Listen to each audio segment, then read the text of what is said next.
So welcome. Well, we're going to have a great conversation today about science, psychedelics, and society. Imran, I normally don't read out people's biographies because they're really quite boring, but Imran's is actually quite fun. So I'm actually going to read. So Imran is a professional nerd who specialises in connecting science with society. He's led institutions from the British Science Association to the UC Berkeley Centre for the Science of Psychedelics, worked as a science journalist and as a political advisor, and is currently writing The Essential Knowledge on Psychedelics. He studied biology at Oxford, did science communications at Imperial, and has also got an MBA from Bayes Business School. And crucially, Imran is always down to discuss sci-fi, I can testify to that, dogs, and how to make the perfect dal. Which I think we should ask him at the end of this session. Born and raised in the north of England in a working-class immigrant family, he now lives in San Francisco, in Marin County. So if anyone knows Marin, are you still there? Still there. Gorgeous place, and he's still trying to figure it all out. Sounds like he's figured it all out to me from that background. So what we're going to do is we're going to have Imran talk for about 20 minutes. I'll then sort of ask some questions, and then we'll go to the floor and online. So please do join us with questions there. And yeah, we look forward to hearing more. Welcome to Imran.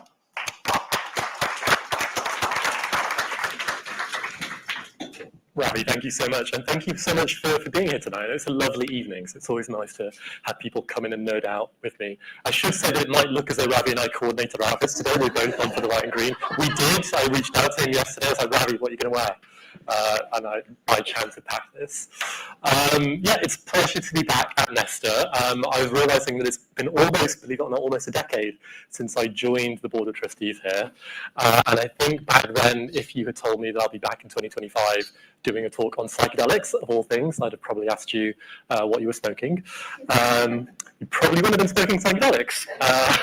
A, because that's not how you take most of them, but most importantly, because I feel like the cultural, scientific, professional, policy, business conversation about these substances has moved on in leaps and bounds over the last decade, really over the last 20, 30 years. And that's what we're going to get into today, kind of how did that happen, what's going on, where and how did that shift take place. So in this talk, so, just a few examples of that. We now have debates and briefings about psychedelics in Parliament.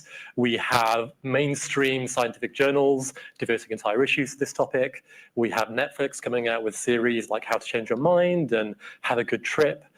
We even have psychedelic drug discovery companies IPOing on Wall Street. So again, if you told me any of that 10 years ago, I'd have thought you were off your trolley. But that's where we are. So in this talk, we're going to be delving into some of that. We're going to be talking about what psychedelics are, some of the history, where they come from, how they're used both in medicine and elsewhere. And if we have time at the end, delving into a little bit of the science about how they work. There's a few things we're not going to be talking about. We're not going to be talking about what psychedelic trips are like. So if you want to hear more about that, there's probably plenty of people who can fill you in.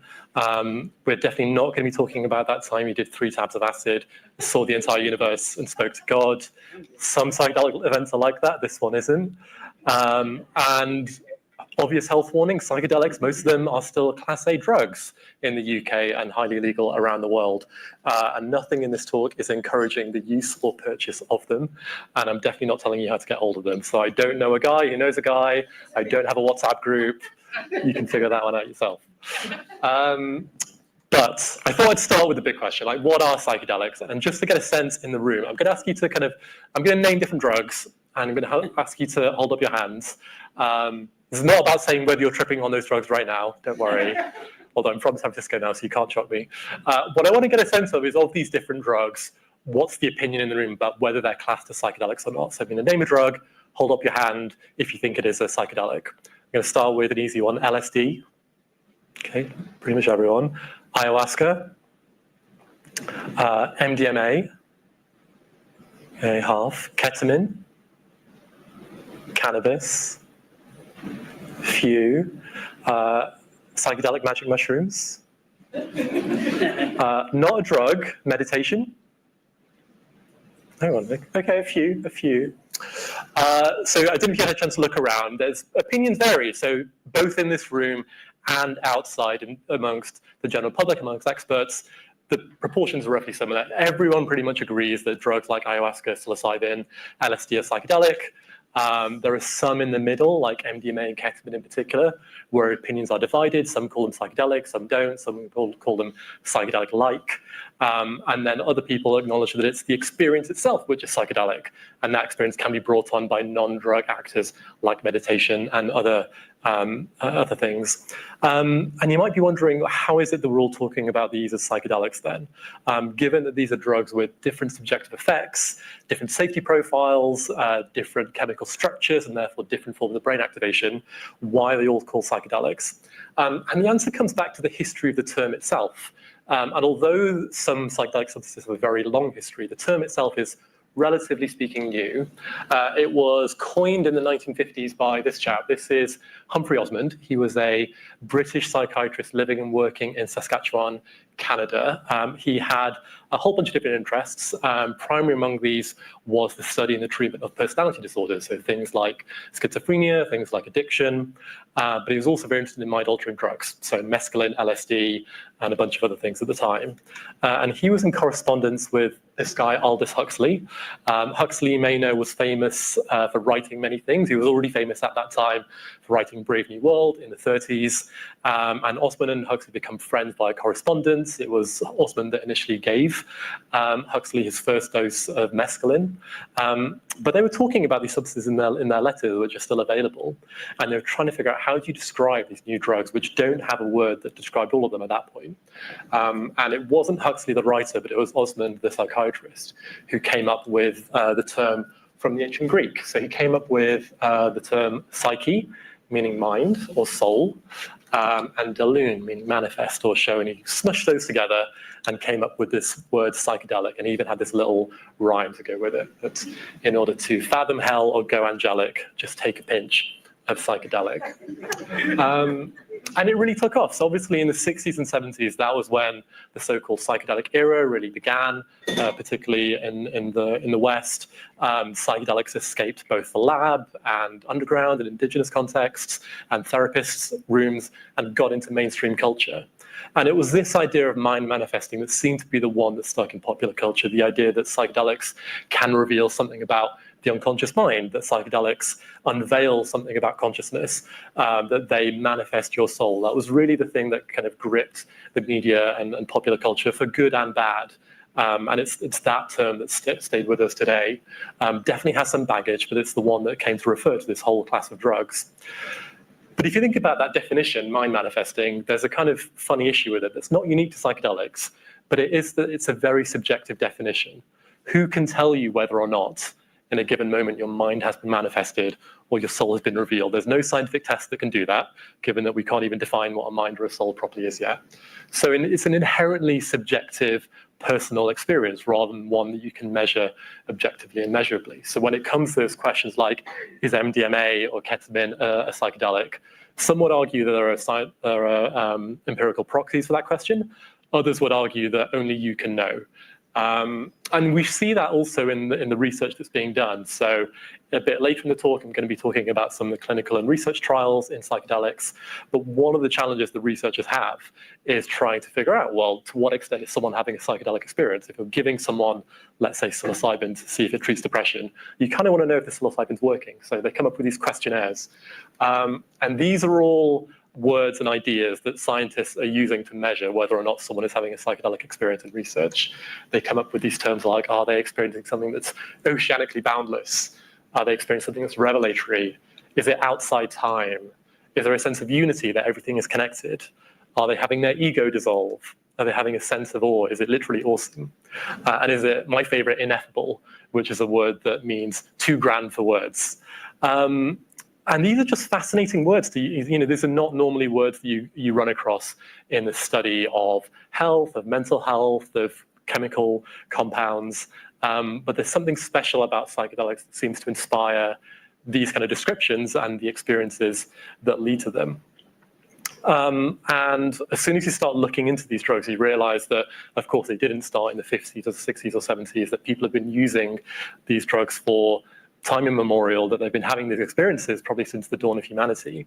And some psychedelic drugs certainly are relatively recent discoveries. So LSD, things like 2CB, like MDMA, all came along in the late 19th or 20th centuries. But many of them are prehistoric. So you think about a drug like mescaline that's derived from peyote or the San Pedro cactus. There's evidence of that being used for centuries, ayahuasca, magic mushrooms. A lot of the ones that still used today, that as far as we can tell, people have been using them ever since they were first discovered. So we have archaeological evidence for this. There is a cave in southern modern-day Texas where researchers found peyote buttons, and this is the peyote cactus. It's one of the sources of mescaline. It grows incredibly slowly. It has to be prepared in a certain way to be ingested. And people found that preparation in a ceremonial cave dating back to almost 5,000 years ago, which would mean that, at least in this research, that would predate Stonehenge, it would predate written language, it predates a lot of the things we take for granted about what human civilization is.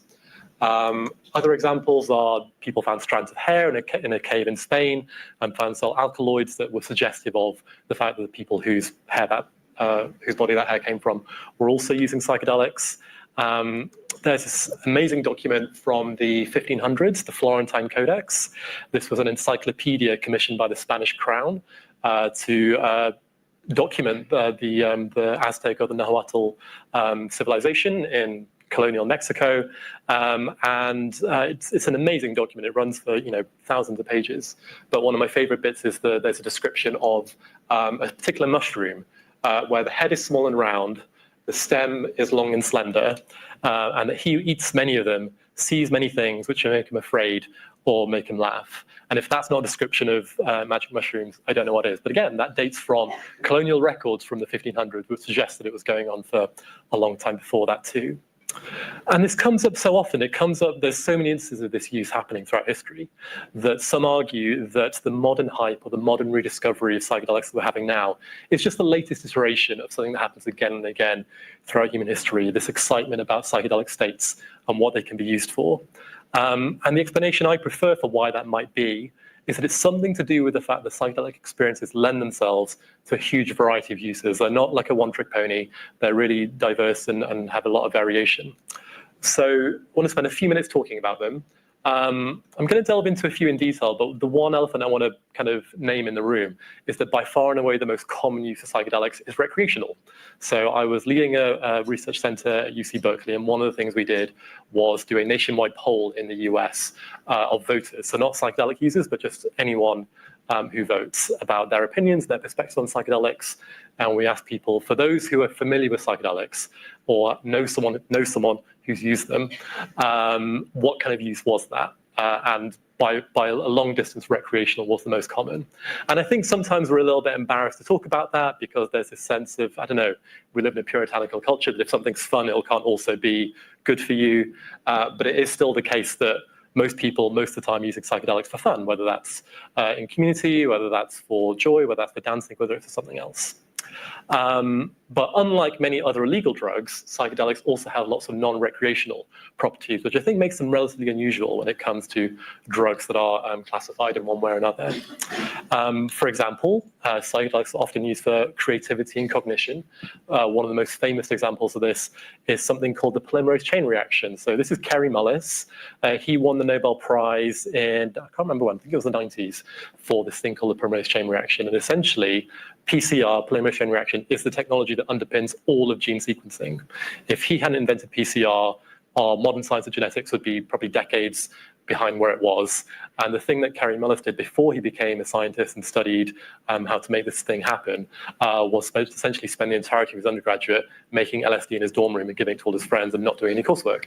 And he attributes all of that experience to the fact that he was able to make this leap and invent this new technology.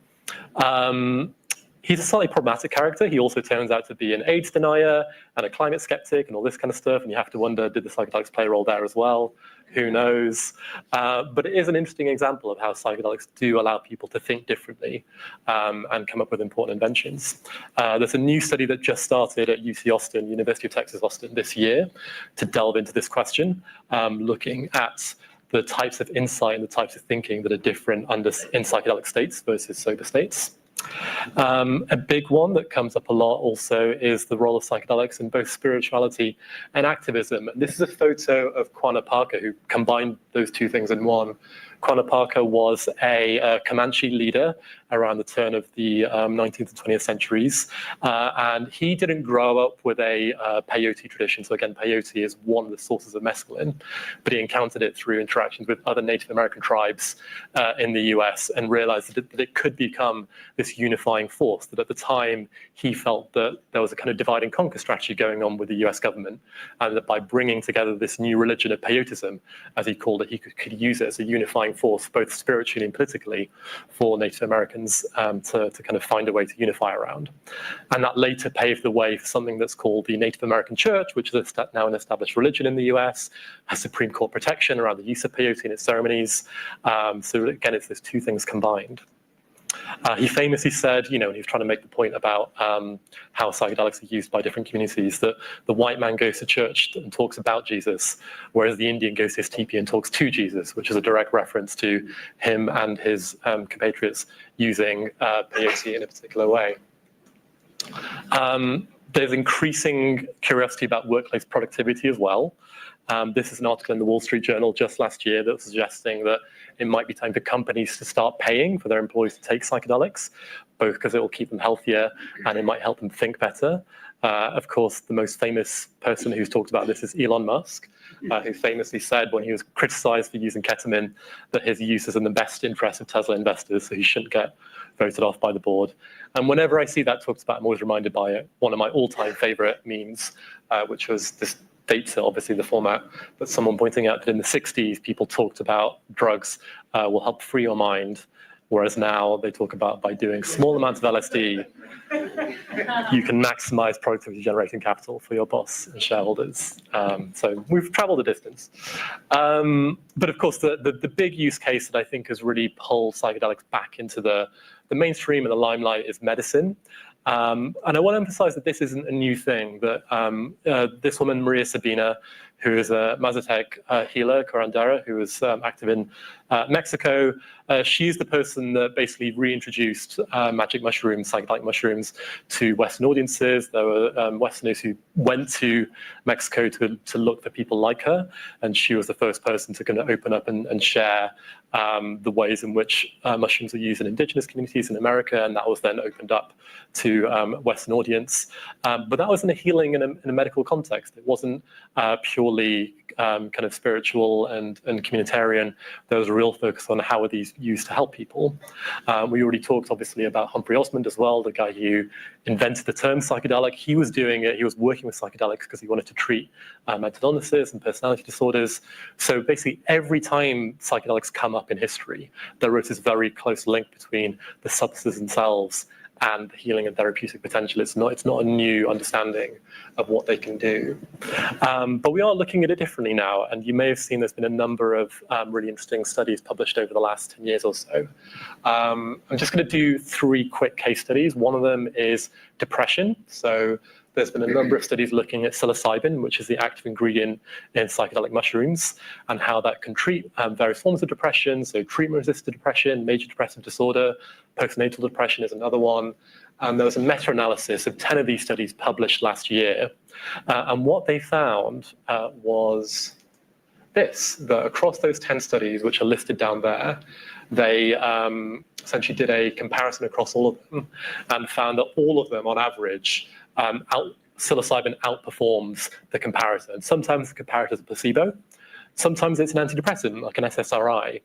And the interesting thing about psilocybin is that unlike an SSRI that you take every day or at least every week for years and years and years, with psilocybin, often it's either once or once every few months, or at least once every few years that you re-up that treatment. It seems to provide this kind of lasting effect rather than being repeated, which is obviously a very different way of thinking about mental health and pharmacology and health systems. So it's definitely provoking some questions. Another big one was PTSD, so post-traumatic stress disorder.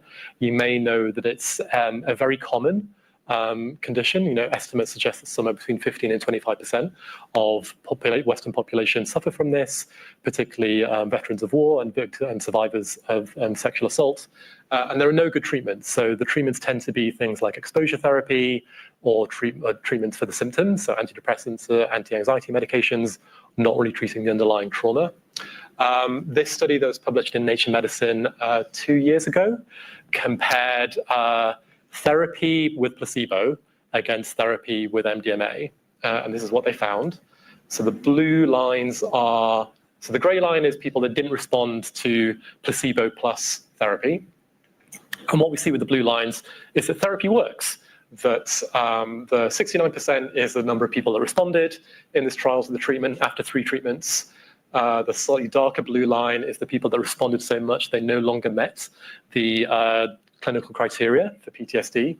And the 21% is the people that went into full remission. So again, this is 3 rounds of therapy plus placebo.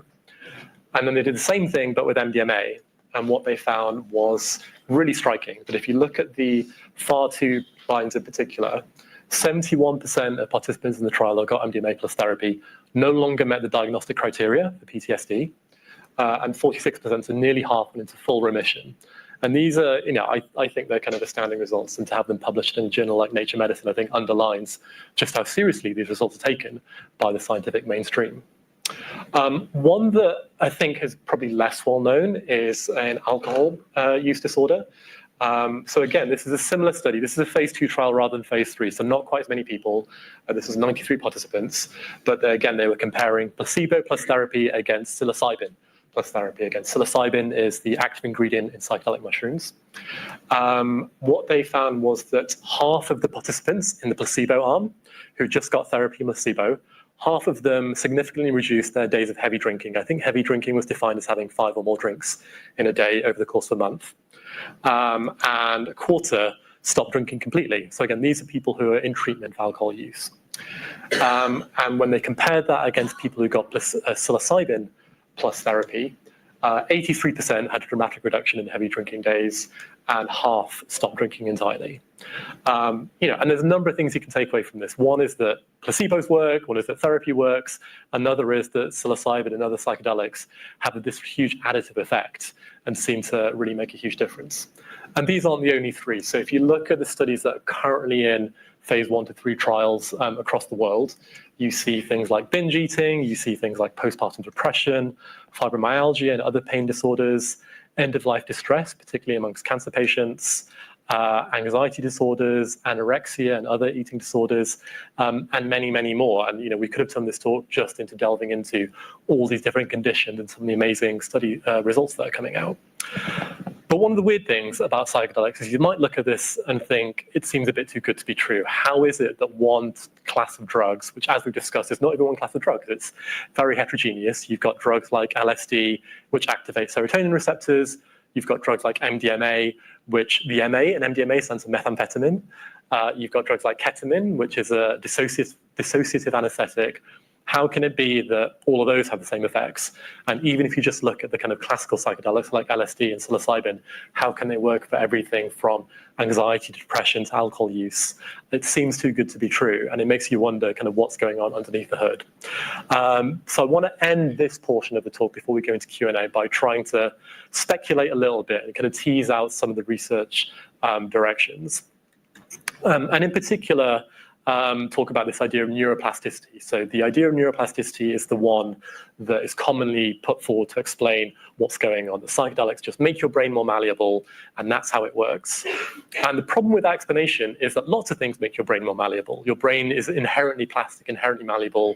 Cocaine is famously one of the most neuroplastic drugs, and that's how it becomes so addictive, that it really makes your dopamine pathways very plastic and rewires them to make you more addicted to that particular input.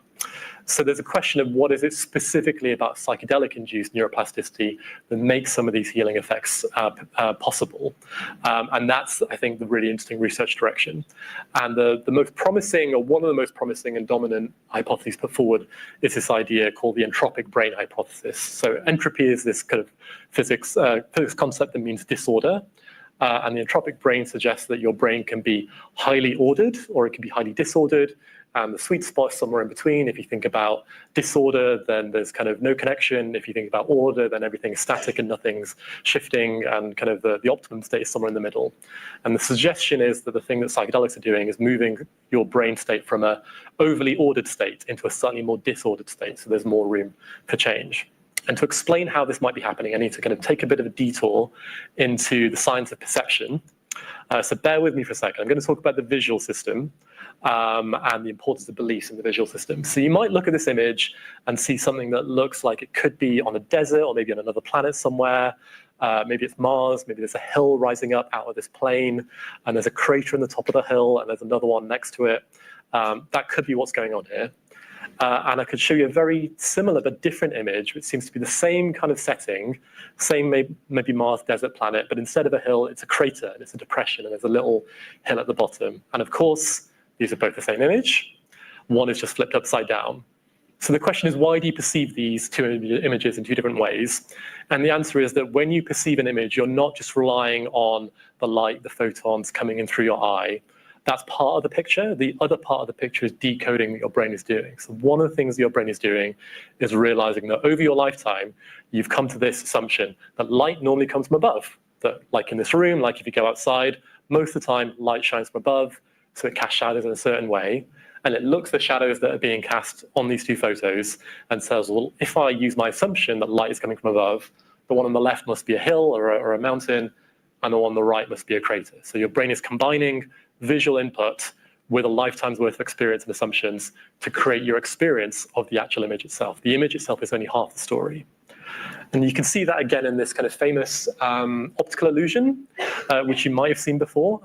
So this is a kind of checkerboard pattern with two squares highlighted, and you can see square A and square B. And square A looks to be this dark shade of gray, and square B is this light shade of gray. If you've seen it before, you probably know that those two squares are in fact the exact same shade of gray. And I can prove it to you by drawing a line between them. I found this a really powerful image as well, because even if you take away the line, it still works. Even after I know that those are two different shades, I still can't help but see them as, the same shade. I can't help but see them as two different shades. And the reason why, again, is the same principle. It's your brain saying, oh, there's a shadow being cast, and I know from my years of experience on planet Earth that when a shadow is being cast on something, the shadow makes it look darker than it really is. So I have to compensate by imagining it to be lighter. And because the green cylinder is casting a shadow, your brain interprets B being lighter than it actually is. So again, a couple of things are being combined. The input coming off the screen into your eyes with your brain's assumptions and what are called in neuroscience priors about what to expect. So we have this kind of imagination of vision working a bit like a camera, and the camera analogy works for the eye itself. That, you have a lens, you have a kind of photosensitive film at the back. So far, so good. But after that, the analogy breaks down. Rather than working like a camera, this is the process that's going on. That your brain is combining sensory inputs with priors and expectations, and then in the background doing this complex visual processing to give you the visual perception you see at the very end. And the speculation is that what science is doing, what LSD is doing, as an example of a psychedelic, is dampening down the influence of your priors and expectations. So you might have priors and expectations like object permanence. You might have priors and expectations like light coming from above, that colors stay constant. You probably know, looking at me, that this is okay. Imagine this was actually, you can just use these poles. You recognize the fact that just because you can't see from my legs, I've not somehow broken into two pieces, because that's not what happens in the world. You have all these priors that you're bringing to your visual experience right now. And the thinking is that what LSD is doing is down-regulating those priors. So whereas you might normally see a scene like this on psychedelics, your expectations of what you're seeing loosens. So you end up seeing something that's perhaps a bit more like this. And you might be asking, what relevance does that have to mental health and depression and PTSD? And the idea is that we know that there are visual priors. It's supposed that there might also be psychological priors. So psychological priors might be an example of there's no such thing, there is a thing such as the coherent self. There might be things like my life sucks and I have no hope and I can't imagine tomorrow being any better than today. The prior might be that I can't make it through the day without a drink. The prior might be that I'm not safe. So the thinking is that if what psychedelics are doing in the visual system is dampening the influence of those priors, maybe they're doing the same in the rest of the brain, including in these concepts that we just talked about in mental health. And that's how they're having these effects. I really should stress this is speculation at this stage. This is a research question that people are looking into, but I hope it'd be interesting to just kind of like tease some of that out and show where this is going. One of the things I like about that research direction is it's another example of science imitating art to some extent. We talked about Aldous Huxley earlier, and I want to close with a quote from him. So he wrote The Doors of Perception. So I mentioned that Humphrey Osmond was the guy who gave Aldous Huxley his first dose of mescaline. He then wrote The Doors of Perception about that experience, and it's a really fascinating read. And he chronicles this experience in the first person in real time. And at one point in the book, he talks about seeing a vase of flowers on a table. And he saw the flowers in the morning, and he was struck by them, and he thought he was interesting. And he comes back to the vase of flowers while tripping on mescaline, and has this to say. He says that breakfast that morning, he'd been struck by the lively color of the flowers, but that was no longer the point. Now he wasn't just looking at an unusual flower arrangement. He was seeing what Adam had seen on the morning of his creation, the miracle moment by moment of naked existence. And that seems to be where the research is going as well, that the thing that psychedelics are doing to us is kind of pushing away our ability to see the world through the lens of all of our experience, and instead pushing us to engage with it as it really is in the here and now, both for the world outside and the world inside. But yeah, I will stop there, and perhaps Ravi and I can open up for questions.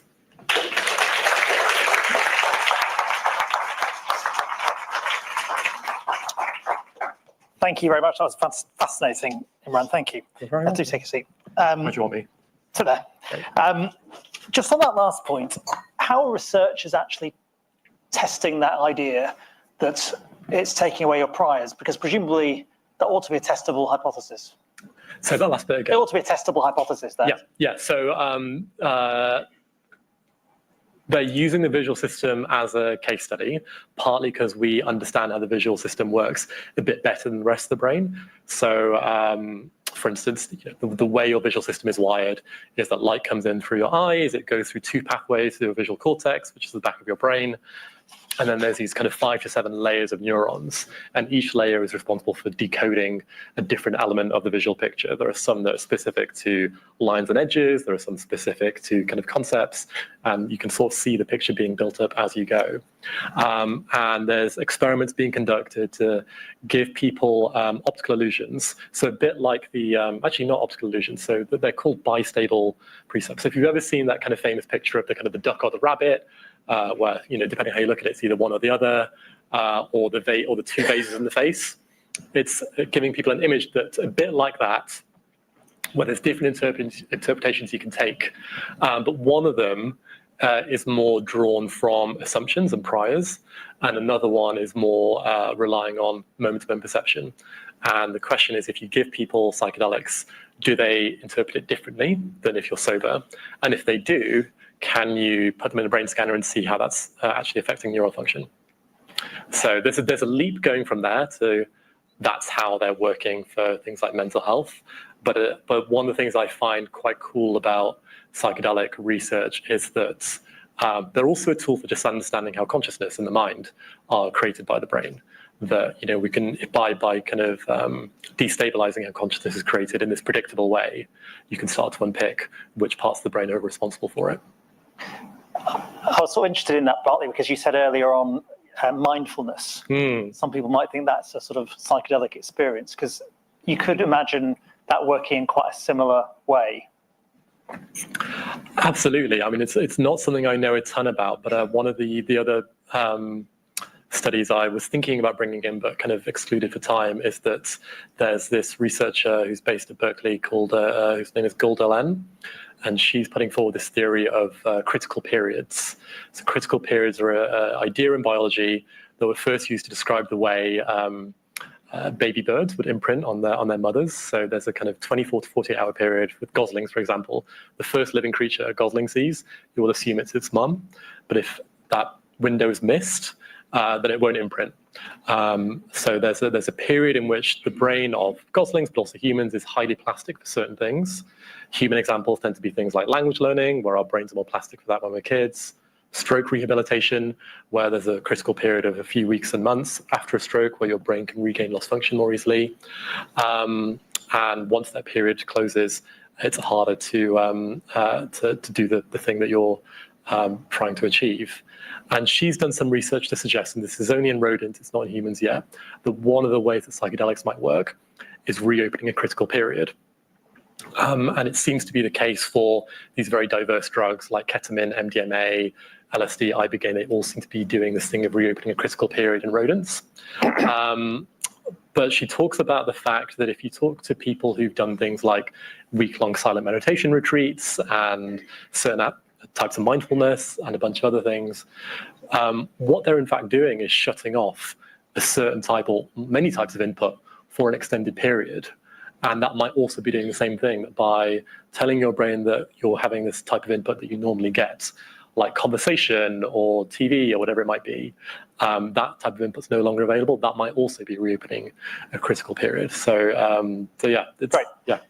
Just more generally, you gave various examples of research studies. I'm trying to get a sense of what are the questions that you think have now been well researched, where there's a reasonable consensus, but what are the big open ones that are most fertile for researchers to focus on?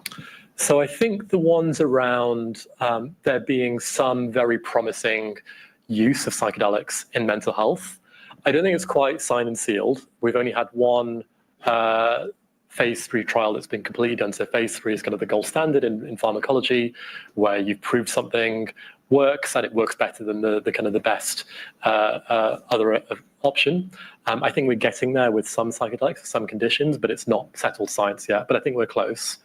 I think where we're a bit further away is all of the kind of the infrastructure around that. So if you were, for instance, to legalize psychedelics, what are the kind of risk mitigation and safety measures you might want to put in place? There's things like health economics. So when it comes to psychedelic-assisted therapy, and again, this is usually not the drug on its own, it's usually the drug plus therapy. We talked a bit about the MDMA for PTSD study. The way that study was done was people came in for 3 dosing sessions, and each of those sessions had a preparation day, a dosing day, and integration day. So essentially that's 9 days of therapist time. And for that study, it was 2 therapists per patient as well. So that's 18 days. And it's very intensive work. It's kind of highly specialized. And we hadn't quite figured out, for instance, how you make the case for how the economics of that add up, whether payers, whether that's kind of health system or insurers will kind of do that. We haven't figured out how to train the people and what modalities work best. We haven't figured out, does someone who has complex PTSD need the same kind of in-room support as someone who has, mild existential ennui and just wants to kind of think about their life a bit differently? So the kind of the medical, mental health, clinical applications, I'd say, are getting there in a very exciting way. They're not signed and sealed, but they're very close. But everything else, I think, is a huge area of study that we've only scratched the surface of, especially the stuff around what the underlying biological and neuroscience mechanisms are. Are we learning anything about dosage? Does microdosing work, or is there a minimal amount that needs to be there to take effect? That's a very contentious topic. Some people would swear by microdosing and say that it definitely works. It's very hard to separate out from the placebo effects. Different people have different definitions. So the classical definition of microdosing is a subperceptual dose. So for something like LSD, where a kind of regular dose would be 100 micrograms, people might take 5, 10, 15 micrograms of LSD as a microdose to see if it improves cognition, mood, all of this kind of stuff. And you can imagine the obvious problem that if this is being done in a kind of naturalistic setting, not in the lab, people are dosing themselves, it's very hard to know how much of the effect they're seeing is just the feeling of having taken this kind of exciting medicine rather than the real thing. But you mentioned placebos quite a few times. This is something I think you and I have spoken about before, which is presumably it's very, very hard to sort of blind the participants in a trial, which is usually what you would want to do, because you're always going to be aware of whether you're tripping or not. So does the placebo even work in this context? I think this is one of the both coolest and hardest questions in psychedelic science. So you're right that there's a few funny cartoons about this. There's kind of a picture of a research lab and people dancing in the corner and people saying, "I guess I'm in the control group." In that you as the participant, the therapist in the room, all the support staff immediately know who is tripping on LSD and who got the placebo. It's very obvious straight away, and it's hard to remove that as a confound from the studies. So when we talk about comparing, for instance, MDMA plus therapy versus placebo plus therapy, it's very hard to remove the expectation effect of someone saying, "Oh, I'm in this kind of dramatic altered state, something interesting is happening, and is that the intervention or is it the therapy plus the thing?" Some people, particularly in kind of the classical pharmacological way of doing these trials, will see that as a weakness and say, well, we don't know for sure how much of the improvement that we talked about is due to the drug plus the therapy and how much is due to the expectation of the drug plus the therapy. There's another way of looking at it, though, and it comes back to this idea of the subjective psychedelic experience itself being the thing that is special. That when people are in these states where they experience ego dissolution, loss of time, loss of self, that is the direct correlation of the neuroplastic change that allows for the therapy to have the effect. So there's this big conversation going on about how important is the subjective psychedelic experience for the therapeutic outcomes. And there's some who argue that there are people trying to make psychedelics that don't cause the psychedelic trip, that allow you to get the benefits without the subjective experience. And there are some that argue that misses the point entirely, that the subjective experience and the feeling and the hope and everything that you get from that subjective experience is part and parcel of the medicine, and you can't separate it out, which is a very, very different way of looking at pharmacology than the traditional model that regulators and everyone else is used to testing. So it's posing all sorts of issues for how you consider rolling out these drugs, what appropriate measures are. There are some ways to do blinding, so people are experimenting with, for instance, there's a cool study I read about where they looked at patients who were already, they were cancer patients who were getting surgery for cancer and had already exhibited symptoms of depression associated with their treatment or their illness.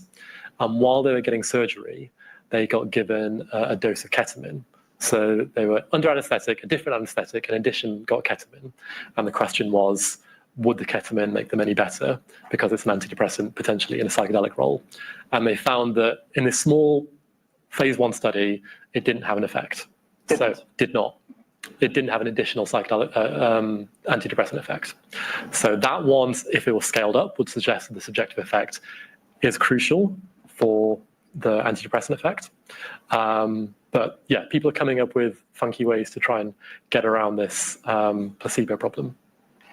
So I'm interested in which countries are doing the most interesting research, but also where you're seeing the debate evolve. Because having lived in the States, it felt like a very different and more fertile space for both research and policy on psychedelics and legalization. Was here is sort of, I don't think it's really debated that much. I mean, is that true? And how would you compare where different countries are in terms of their debates and their research? I mean, I think in terms of the kind of the underlying research, there's definitely a ton happening in the US, just because that's where a lot of the money is. But a lot of the kind of formative studies. But part of it is like, you've got massive philanthropists, yes, who are not weighed down by institutional constraints, exactly, and not looking dodgy. So they just, they've gone for their ayahuasca trip, and they think, we can definitely get into that. I mean, I don't want to leave this by suggesting that it's only happening in the US, and in fact, a lot of the formative. So the research I was talking about in terms of the entropic brain, that was research that was started at Imperial College, and actually the guy who led it there has now moved to University of California, San Francisco. But there is a ton of research going on here in the UK. There's some important centres at King's, at UCL, at Imperial, at Exeter, a bunch of other universities.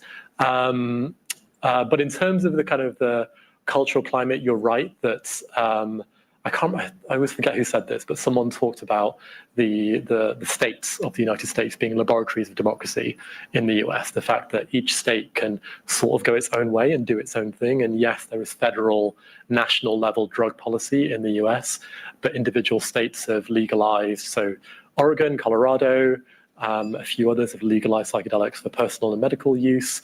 Some others have dedicated new streams of medical research funding in a way that I think is much harder to do here in the UK and in other European countries where there's this kind of one-size-fits-all policy. It allows for more experimentation, and it allows for some of the people you talked about, so these tech billionaires that, you know, got one-shotted by ayahuasca in the forest, coming and saying, everyone needs to do this and funding research into it. So there is more room for different approaches. I'm going to go to sort of questions in the audience now and also online. So let's take, and there's already loads, so why don't we do a few at a time? Why don't we have the, fade it back. I think it's cool. If you just wait for the mic and then others online will be able to hear. Well done, Imran, on capturing all those angles in this time. It's quite a feat. I wanted to pick up on the question on the US, actually, because I was just at the big conference in Denver, the Psychedelic Science Conference, and something that came up, well, a big difference that I saw between the UK and the US is these use cases around veterans and basically like people addicted to opioids, which is a very much more unique American problem. I was just wondering if there are specific UK use cases and maybe stakeholder groups that would be important to get on side in order to like accelerate the responsible advancement of psychedelics. Actually, why don't you answer that, and then we'll give you go to the other lady there. Yeah, I mean, that's a great question. I feel like it's the focus on both veterans and opiate use disorder in the US. I think is incredibly important, and I think it's also been kind of quite politically tactical. So because those are such big groups of need, but also such big groups of bipartisan support, I think there's been a deliberate effort from the psychedelics lobby in the US to say, how do we pick advocates and patient groups and use cases which no one can argue with, and they've done that very successfully there. But it's very much in part a political play to avoid a kind of a backlash from the conservative right, and I think they've been successful in that. One of the things that's troubled me occasionally about the kind of the veterans conversation in the US is that absolutely there's a huge need amongst veterans, but the question of, well, what about the victims of war? What about the other groups with PTSD, particularly people with who survived sexual assault? It's a huge population group, but that doesn't get talked about. So there is a question about how much of that is really talking about need and how much of it is a political play. And I think that in the UK, both those groups exist. So lots of people have PTSD, lots of people struggle with depression. There isn't a kind of worry that those issues would be seen in a kind of political partisan light. So I don't think there's any need to kind of shy away from that and say, actually, we do have an enormous need to solve these and address these issues, and there would be support on all sides of those. Great. Yep. Right. Thank you. I'm kind of curious that you sort of skipped from Aldous Huxley to current research and bounced over what I'm going to charitably refer to as the citizen science experiments in psychedelics throughout the 60s and even 70s. But I'm particularly interested in that because one of the things that also doesn't seem to be coming up even in the modern sort of experimental review of these drugs that you've been describing for us is what was a pretty common set of variables to be managed in citizen science use of psychedelics, which was the notion of set and setting. That is, controlling the context and the environment in which one would experiment with these. And I'm sort of bringing that up because I think it's an interesting issue, especially when you look at, in the same time period, some of the more serious academic researchers at the time who were really going out on a limb, experimenting with this stuff, like Timothy Leary, but more importantly, like John Lilly, who would drop acid, get into a sensory deprivation tank, and essentially say that he was communicating with dolphins. Consequently, he then got out of the sensory deprivation tank after that experience and gave LSD to dolphins and monitored how that changed their behavior. So there is this notion that a lot of the settings you're talking about are very clinical. And so I'm wondering to what extent you also have looked at studies that looked at different settings, more informal settings, more community settings, something more like, go into your teepee or the equivalent, be surrounded by your community, not surrounded by white tiled walls and doctors and. Okay. Anyone got a question that's on a similar line to that? No? Go for it. So I'm so glad you brought that up. That absolutely one of the things that sets psychedelics apart from many other psychoactive drugs is this tremendous variation based on what's called set and setting. So that the mindset that you go into a psychedelic experience with, and the setting or the physical environment around you. And they're not unique in that, but they do seem to be really big outliers in how labile their effects are based on that. And the way we know about these and the way they were first described weren't through kind of rigorous peer-reviewed studies published in Nature Medicine. There were 3 people experimenting, both in the kind of the psychedelic 60s, but also, as we heard, for hundreds and thousands of years in kind of indigenous and other communities around the world before that. And I mentioned briefly that one of the kind of the research challenges is a kind of health systems and health economics challenge that, yes, in theory, you can prove that psilocybin can treat depression when paired with therapy, that MDMA can treat PTSD when paired with therapy. But how you do the therapy bit is really hard because we don't know how to characterize it. We don't know what would work best. We don't know how to train enough people to be able to do it properly. We've got all these questions around how you provide the therapy component of psychedelic assisted therapy.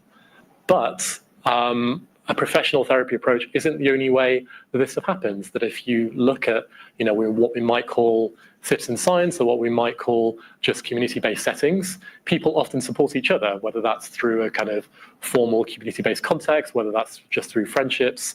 And I think, you asked me a question earlier about some of the things that need to be studied. I think that's one of them, this kind of question of how do you study the use of psychedelics in naturalistic settings and how to maximize the benefits and minimize the risks.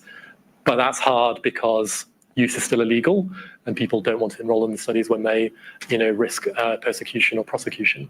Yeah. Okay, great. Gentleman here, and then lady there. The last answer is really revelatory.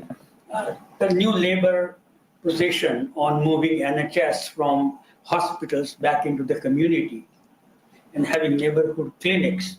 One of the things that struck me there was to encourage alternative therapy.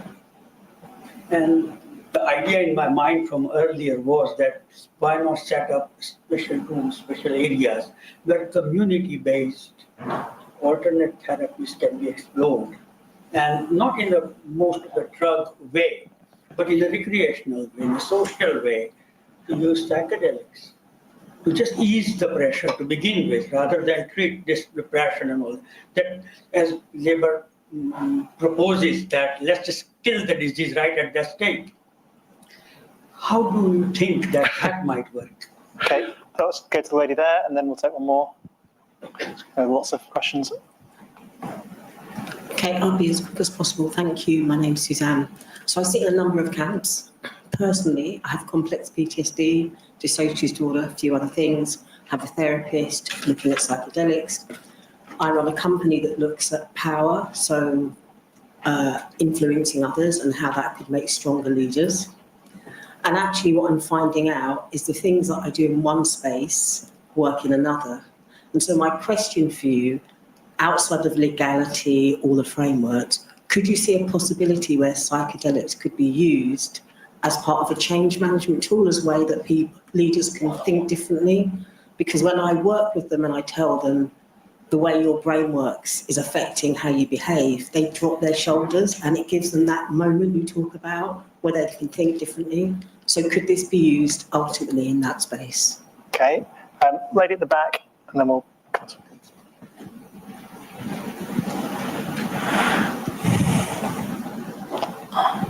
Thank you so much.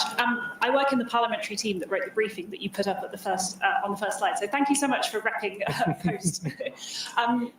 The briefings that we write are all about trying to provide an easily understandable evidence base and sort of dispel any misconceptions. What do you think are the biggest misunderstandings in the space that you would want parliamentarians to better understand?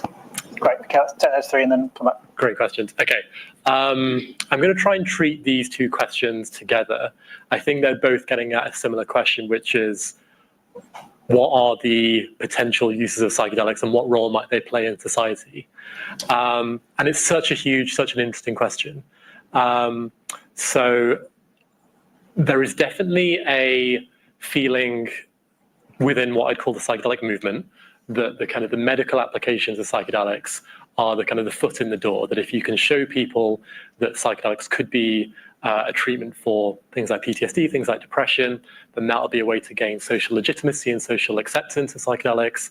Then people will be more interested in using them for personal exploration, spiritual growth, leadership sessions, whatever it might be. That there's definitely a kind of, I don't think we'd call it a theory of change, but there's people who are thinking along those lines. My answer is I don't know. I wouldn't want to try and predict how society and psychedelics might look in 10 or 15 years' time. I think there's definitely potential for them to go in all sorts of different directions. But psychedelics, I think one of the reasons I'm so fascinated by psychedelics is they do just seem to be real shapeshifters. So they seem to be able to be used in all these different contexts from, as you say, kind of potentially helping business to helping mental health to, I've heard of, sports stars who are using them to kind of go for peak performance. I have a friend in the audience, Sugra, I don't know where she is. She was here, right? Who's setting up an organization to look at Islam and psychedelics, which, I grew up Muslim. I'm no longer Muslim, but that question of integrating religion and psychedelics in a modern container seems fascinating to me. And I think it'll be for individual communities to figure out. I think, the question of psychedelics kind of resisting this social definition is definitely one that comes up. One thing you did remind me of, though, is that I want to say is that psychedelics do also push, I think, society's people to reconsider what mental health means. That I think in our kind of Western concept, we have this idea of good mental health being the absence of diagnoses. So if you don't have PTSD and depression and anxiety and all these other stuff, then you're doing great. And it's just that, if you don't have those diagnoses, you're at a 1, and every diagnosis you have takes you further down to 0. And I think what people learn from psychedelics is that might not be the whole answer, that there are other ways of thinking about human flourishing and wellness and health that don't just rely on an absence of diagnoses, which I think kind of touches on some of the things you were talking about. As for the question about misunderstandings of psychedelics, there's a lot. Which are the biggest ones? I think one of the most important ones is just how heterogeneous and diverse they are. I think when people think about psychedelics, they just think about kind of LSD and mushrooms, and again, don't necessarily realize that some of the drugs we talk about as psychedelic in nature, like MDMA and ketamine, are very, very different pharmacologically, chemically. I think that's partly important because there's sometimes this line that goes around that's also misunderstanding that psychedelics are safe. And I often say psychedelics like any drug in that they have both the benefits and risks and potential dangers. And the question is not safe or not safe, but understanding what the risks and benefits are. And the risks and benefits are definitely very different for something like LSD versus MDMA. The line gets often bandied around that psychedelics are not addictive. And again, we know that drugs like LSD cause very little physical dependency, but that's not true of something like ketamine. So the kind of the diversity and also the risk profile are probably two of the biggest misunderstandings out there. Great. Let's take some more questions. Are there any online as well? Who's got the online? So we've got a couple online. I will start with one from Chris Edmond. So Chris Edmond asks, what do you see as the policy steps necessary to incorporating currently illegal psychedelics into medical treatment in a UK context? Can you do the other one as well? The other one is, can these materials remove priors totally? If so, what does this mean for our life, living, learning, interacting with people, etc.? Great questions. On the policy steps, I have to admit I probably should have kind of boned up on this beforehand. I've been living in the US for 4.5 years, so I'm more familiar with the policy context there. There's a very simple pathway there, which is that right now psychedelics are in Schedule 1, which is their equivalent of Class A. And in the US, Schedule 1 is defined as drugs that have a high potential for abuse and no currently accepted medical use. So the plan of attack has been if you can prove they do have an accepted medical use, then they can no longer be in Schedule 1, you have to downgrade them. It's different here. So here, ultimately, the Home Office decides which drug goes in which class. They're advised by the Advisory Council on the Misuse of Drugs that combines all the different evidence sources, but ultimately it's a political decision. I don't think it's in legislation. I think it's kind of regulation, so there is the possibility that any government could come along and just change the policy. My suspicion is it would come down to the evidence being there, both that the medical benefits are possible and that you want to make it easier to study these drugs. So if they're in Class A, that just makes it harder to kind of get the regulatory approval to do the studies that would enable you to do that. But I don't know enough about the attempts that have been made. I'm sorry, what was the second question? Oh, about the critical periods. It's definitely one of the questions I've heard that, like, if one of the things psychedelics are doing is reopening critical periods, if I want to learn language or learn the piano or kind of, rewire my brain, can I just do a ton of LSD and then sit down at the piano? I think if you talk to people that have done that, they find that it's impossible to play the piano while you're tripping on LSD, unless you're very good at it already, which kind of defies the point. But I think those are fascinating questions, and we're just at the beginning of research into those. The research so far has really focused on the medical and clinical uses, and what I think and hope we'll see is that as we prove those points, and that opens up new research horizons, that the question that we just had from online will be the next set of questions we come to. How do we understand the potential benefits of psychedelics outside of a clinical and medical setting, to things like creativity, to things like learning, to things like human flourishing? Okay, great. Let's take a few more. I think. Do you want to go in front there, and then gentleman there. Gentleman there. Thanks so much. Can you talk about the difference between the communities of researchers who are looking at the kind of wellness, optimal performance benefits that you talked about with the great Twitter slide, versus the medical applications? Are there tensions between the two communities? Are they the same people? Are there different financial interests? Just what's that relationship like? Great question. I think, like with any research community, there's obviously going to be diversity of opinion and tensions. I'd say that overall, the tensions aren't about whether we study psychedelics for medicine versus peak performance. I think people who are interested in studying psychedelics are generally curious about them and want to see where it goes, and it happens to be that where the funding has been most accessible so far is in the clinical and medical uses, partly because that's where the profit might be at the end of the day, and funding for things like peak performance and creativity has just been less available.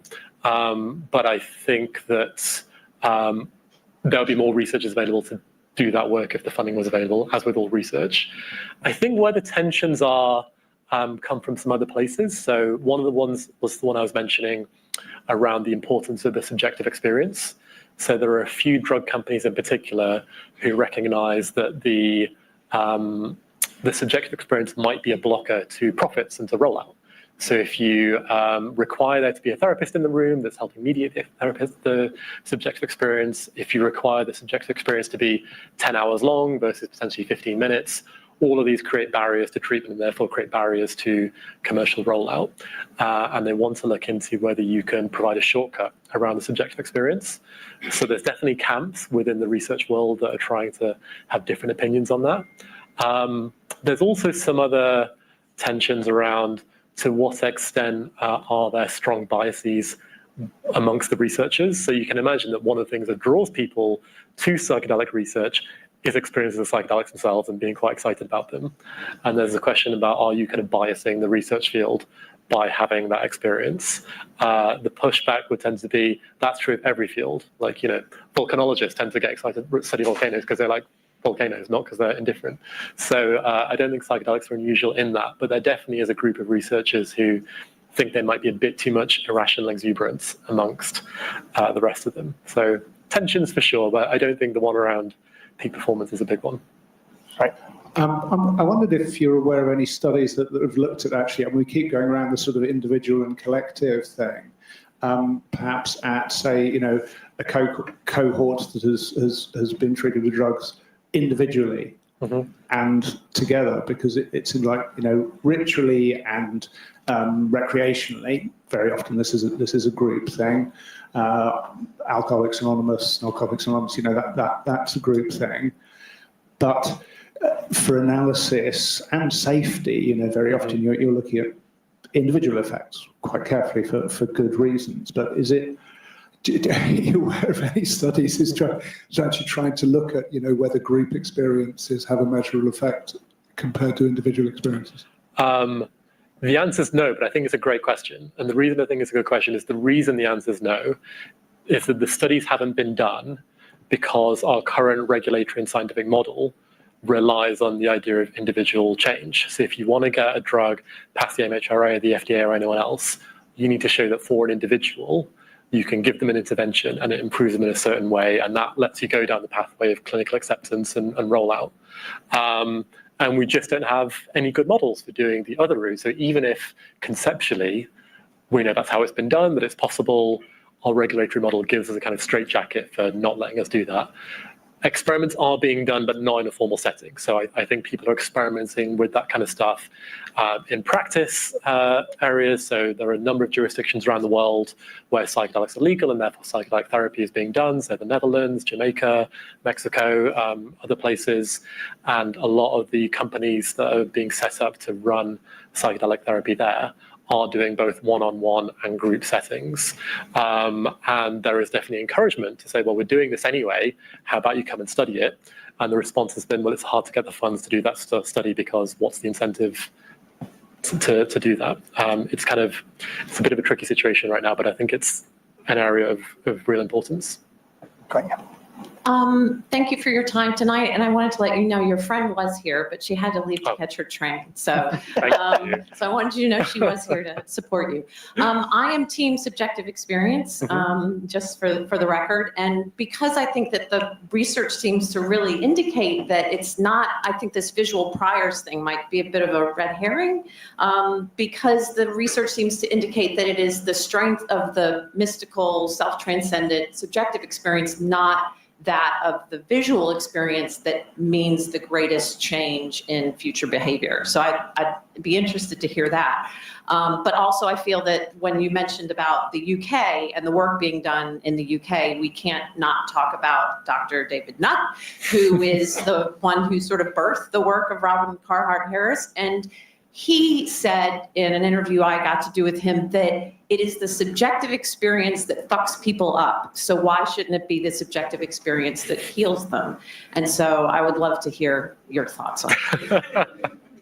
I'm a huge David Nutt fan. So I was working in the House of Commons many years ago, and David Nutt was fired by the Labour government at the time for daring to publish research in his job as a researcher, and have been a big fan of his ever since. And he actually helped me get my job at UC Berkeley, so I owe a lot to him. I think he represents in that view a very common view within the field that how could you not think the subjective experience is so important, particularly when it's a thing that draws everyone to this. And I think if I had to guess, I would say he's probably right. But I think the cool thing is it's an empirical question, that we do have these ways of testing it. And I think over the next few years, we will see whether he and I and you are right, or if the other camp has something to say as well.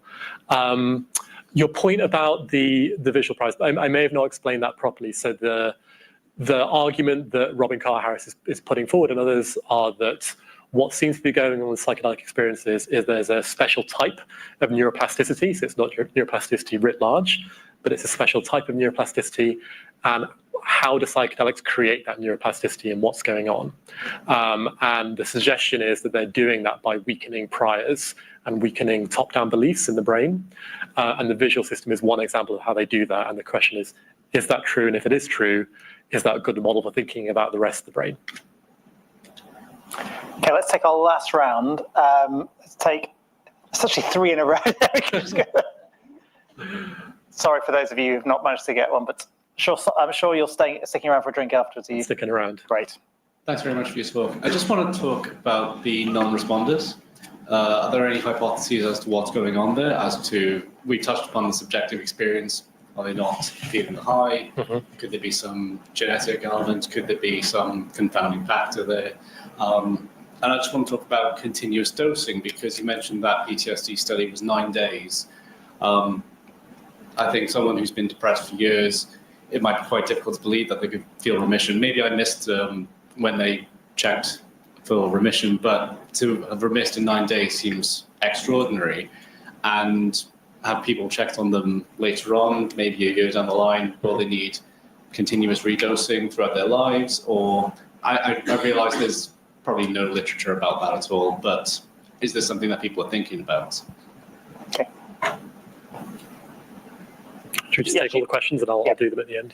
Yeah, quick question. Has there been any research into the difference of the subjective experiences of neurodivergent individuals, those being people with ASD, ADHD, dyslexia, for example, as compared to neurotypical individuals? And then final question, thanks. I'm kind of intrigued around, we were talking a lot about or assuming a positive subjective experience, and actually how, is there any empirical evidence around how a negative subjective experience can actually impact on people, and whether that actually still leads to a positive outcome, or whether actually it could be a cause for some of these non-responders? Yeah, fascinating set of questions. Non-responders, I know that question's been asked, particularly with the PTSD study. I don't know the answer. I think it's one of those things that people want to know more about. And I think there's also non-responders writ large, so people that don't respond well to psychedelic drugs. Great question, don't know the answer. The thing about the 9 days, so it was 9 days in total, but the 9 days was stretched out over many periods of time. So it was 3 dosing sessions, and I think they were spaced out by a month and a half each, roughly. And then the improvement was at the end of the final study, and they did do a follow-up a number of months later and found that the results dropped off a little bit, but not that much. And I think the drop-off was less in the MDMA group than in the placebo group. So there are these kind of enduring effects. They don't last forever, but it's not as if they disappear after a few days. And that seems to be replicated in the other studies, so things like depression and alcohol use as well. And again, a lot of these aren't final phase 3 studies, and the sample sizes aren't big enough to say this is what it's going to be like. There's still the question about kind of the social community placebo cultural effect, that we are living in a period of psychedelic hype, and would the results be different if we did it again in 20 years' time when psychedelics are potentially mainstream? Who knows? But yeah, there is some kind of lasting effect there. Neurodivergent research.